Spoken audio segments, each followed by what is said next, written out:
ওম নমঃ শিবায়। কারোর সঙ্গে আপনি সম্পর্ক ঠিক করতে চাইছেন, সেটা আপনার অফিসের বসই হোক, কালিকই হোক, যেই হোক, বা আপনার কোনো বন্ধু যার সাথে খুব ভালো সম্পর্ক ছিল বাট এখন একটা ডিস্টেন্স চলে এসছে, যে কেউ হতে পারে। এই কাজটি সোমবার কিংবা শুক্রবার করুন, নিজের পুজোর জায়গায়, পুজোর আসনে বসেই করুন, যখন খুশি করুন, অসুবিধে নেই। একটা সাদা রুমাল নিয়ে আসুন, তার সঙ্গে এক মুঠো চাল, একটি টাকার কয়েন, সঙ্গে গোলাপের আতর দিলেন।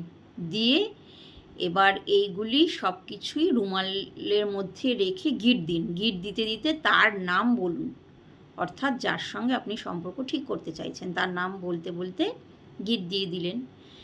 এবং তারপরে ওগুলি হাতে নিয়ে রুমালটি মনের প্রার্থনা ঈশ্বরকে জানান, জানিয়ে সেটি রেখে দিন, পুজোর স্থলেই রেখে দিন। এবং 3 মাস ওয়েট করুন, একটা সুখবর পাবেন। নমস্কার।